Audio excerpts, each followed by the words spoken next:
Petugas Satpol PP kembali merazia penyandang masalah kesejahteraan sosial di kawasan Karet Tengsin, Tanah Abang, Jakarta Pusat, Rabu petang. Salah seorang tunawisma mengamuk histeris dan harus digotong petugas.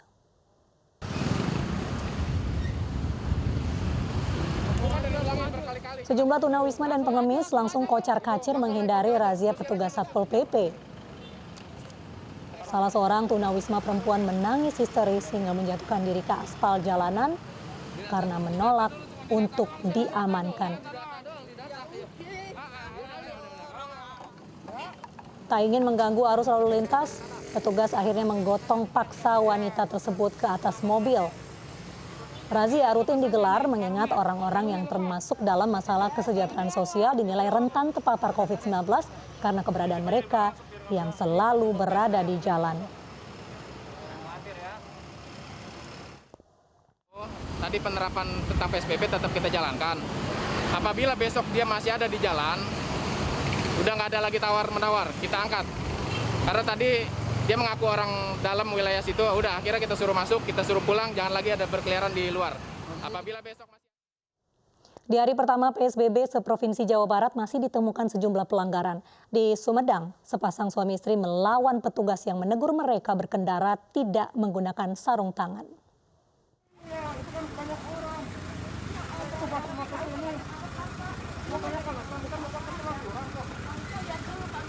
Pengendara motor wanita ini marah-marah saat dia dan suaminya disuruh putar balik oleh petugas checkpoint Jatinangor, Kabupaten Sumedang, Jawa Barat. Petugas berupaya memberitahu kesalahan yang dilakukan kedua pasutri, namun wanita ini malah menilai petugas tidak tegas menegakkan aturan PSBB. Petugas akhirnya mempersilahkan pengendara motor pasutri ini melanjutkan perjalanan setelah membeli sarung tangan.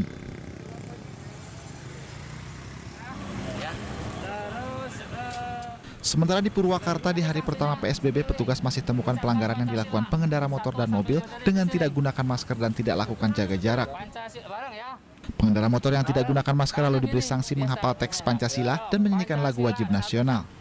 Pancasila, 1. Ketuhanan Yang Maha Esa, 2. Kemanusiaan yang adil dan beradab, 3. Persatuan Indonesia, 4. Kerakyatan yang dipimpin oleh hikmat kebijaksanaan dalam permuasaan perwakilan, 5. Keadilan sosial bagi seluruh rakyat Indonesia. Baik, makasih ya. Lain kali. Petugas juga merazia pengendara mobil yang tidak menjaga jarak. Petugas pun langsung menyuruh penumpang mobil yang duduk di depan turun dan dipindah ke belakang. Selain razia kendaraan, razia juga dilakukan ke sejumlah supermarket untuk memeriksa apakah supermarket hanya menjual kebutuhan pokok. Bupati Purwakarta Ane Ratna Mustika mengingatkan warganya untuk mengikuti aturan PSBB selama 14 hari untuk menekan perkembangan virus corona. Dari Sumedang dan Purwakarta, Jawa Barat, kontributor iNews melaporkan. Satu penumpang moda raya terpadu dinyatakan reaktif COVID-19. Hasil itu diketahui setelah Badan Intelijen Negara bersama gugus tugas penanganan COVID-19 menggelar rapid test di stasiun Duku Atas, Jakarta pagi tadi.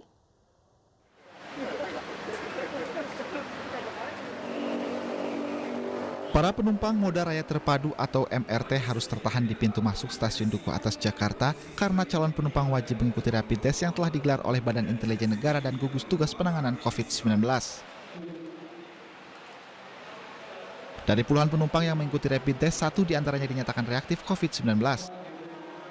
Penumpang tersebut kemudian dimasukkan ke laboratorium mobile untuk jalani tes PCR. Dengan adanya rapid test ini, penumpang MRT terbantu karena bisa memastikan kondisi kesehatan mereka. Itu aja sih, karena penasaran juga kondisinya, karena mengingat sekarang ini makin rame ya, terus masih melakukan aktivitas seperti biasa. Rapid test ini merupakan salah satu cara untuk memutus mata rantai COVID-19, di mana moda raya transportasi massal merupakan sarana yang sangat rentan akan penyebaran COVID-19. COVID-19 ini kita harapkan bisa terdeteksi dengan cepat dan bisa kita mengisolasi untuk para orang-orang yang terdeteksi dan kita lakukan tracking, sehingga kita harapkan pemutusan mata rantai ini bisa cepat dilakukan dan penanganan terhadap pasien bisa dilakukan dengan sebaik-baiknya. Saat ini Badan Intelijen Negara memiliki 4 laboratorium mobile yang akan terus beroperasi dengan mendatangi tempat yang menjadi zona merah penyebaran COVID-19. Dari Jakarta, Rani Sanjaya, iNews melaporkan. Hasil tes swab PCR secara massal di stasiun Bekasi kemarin menunjukkan 3 penumpang KRL positif COVID-19. Ketiga penumpang ini berjenis kelamin perempuan dan merupakan warga kota Bekasi. Yang mau langsung silakan. 3 penumpang KRL positif COVID-19 berdasarkan hasil tes swab PCR secara massal di stasiun Bekasi kemarin. Wali Kota Bekasi Rahmat Effendi mengungkapkan ketiga pengguna KRL yang positif corona ini dirawat intensif di RSUD Kota Bekasi setelah kooperatif saat dijemput oleh tim medis. 2 diantaranya dijemput di rumahnya, sedangkan 1 lainnya dijemput di tempat kerjanya di kawasan Tamrin, Jakarta. Kita ketemukan dari 300 swab PCR, kita ketemukan 3 positif. Jadi sama dengan Bogor 3, kita 3, dan semuanya perempuan. Dan juga akan men-tracking kembali orang yang pernah berhubungan, orang yang pernah berinteraksi dengan beliau, sehingga yang kemarin sudah 4 hari landai, karena 3 diketemukan, maka akan ada ODP dan PDP. Pada Selasa kemarin, pemerintah Kota Bekasi menggelar tes swab PCR terhadap 300 penumpang KRL komuter lain. Hal ini dilakukan karena pergerakan penumpang masih tinggi. Tingkat akurasi penggunaan tes swab hampir mencapai 99%, berbeda dengan rapid test yang hanya 60%. Dari Bekasi, Jawa Barat, Rahmat Hidayat, iNews melaporkan. Kasus positif COVID-19 dari hasil rapid test mulai ditemukan di sejumlah perusahaan dan pabrik. Di Tulung Agung, Jawa Timur, 23 buruh pabrik rokok dinyatakan positif COVID-19. Bahkan 57 karyawan pusat perbelanjaan di Sleman juga positif COVID-19.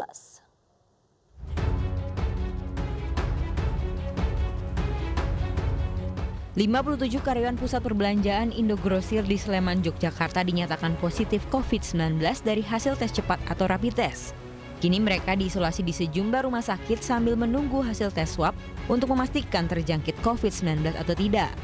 Jika hasilnya positif, dipastikan kejadian ini menjadi klaster baru penyebaran COVID-19 di Yogyakarta. Bupati Sleman mengatakan pihaknya akan mengusut penularan COVID-19 tidak hanya dari tempat kerja tetapi sampai lingkungan tempat tinggal. Kita akan memutuskan untuk langkah selanjutnya. Sekarang pun kita sudah dari Dinas Kesehatan, kan orang yang kerja di Indogrosir tidak mesti hanya orang Sleman saja. Karena ya mungkin bisa dari luar Kabupaten Sleman. Mereka yang di luar Kabupaten Sleman, Dinas Kesehatan Kabupaten Sleman sudah hubungi dinas-dinas kesehatan yang di mana wilayah tempat tinggal mereka. Karena ini nanti akan diusahakan untuk digunakan untuk tracing secara massal untuk yang nanti kategorinya andai kata mereka adalah yang positif. Sementara 23 buruh pabrik rokok di Tulung Agung, Jawa Timur juga positif COVID-19 dari hasil rapid test. Mereka kini diisolasi oleh Dinas Kesehatan Kabupaten setempat. Kasus positif COVID-19 di pabrik rokok ini diketahui setelah ada tes massal yang sudah dilakukan dalam 2 gelombang. Kini petugas masih menunggu hasil swab untuk mengusut penyebaran COVID-19 di klaster baru pabrik rokok Tulung Agung. Tim Liputan iNews melaporkan.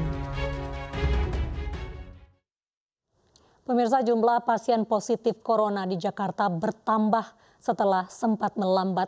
Dan hingga kini pasien positif corona di Jakarta berjumlah 4.709 orang.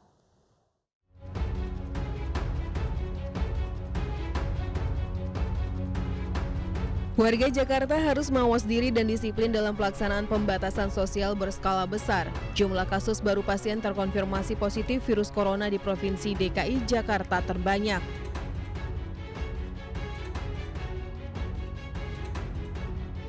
Hingga hari ini kasus terkonfirmasi COVID-19 di Jakarta bertambah 68 orang menjadi 4.709 pasien. Kemarin terdapat tambahan 169 pasien positif corona di Jakarta, padahal sebelumnya jumlah pasien positif melambat. Pada 4 Mei 2020 di Jakarta ada tambahan 55 pasien baru, 3 Mei 2020 tambahan 62 pasien, dan pada 2 Mei 2020 terdapat tambahan 72 pasien baru. Sementara hingga kini jumlah pasien sembuh di Jakarta 713 orang, sementara 420 orang meninggal dunia. Pemprov DKI Jakarta masih terus melakukan rapid test terhadap warga di Jakarta. Dan diimbau menaati peraturan pembatasan sosial berskala besar dan menjalankan hidup sehat dan bersih. Tim Liputan iNews melaporkan.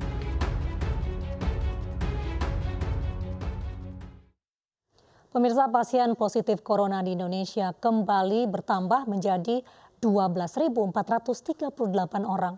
2.317 diantaranya dinyatakan sembuh, sementara 895 pasien meninggal. Telah melakukan pemeriksaan spesimen sebanyak 128.383 dari 92.976 orang. Kasus positif bertambah 367 orang sehingga menjadi 12.438 orang. Kasus sembuh bertambah 120 orang sehingga menjadi 2.317 orang. Kasus konfirmasi positif yang meninggal bertambah 23 orang sehingga menjadi 895 orang. ODP akumulasi sejak awal Maret adalah 240.726 dan sebagian besar lebih dari 200.000 sudah selesai pemantauan dan kondisinya baik. PDP ada 26.932 orang, kami akumulasi datanya dari provinsi, sebagian besar juga sudah selesai penanganan dan ternyata bukan kasus COVID-19. Kemudian 350 kabupaten kota, ini dimanai hampir semua kabupaten kota sekarang terdampak, artinya tersebar luas di 34 provinsi, ini yang harus menjadi perhatian.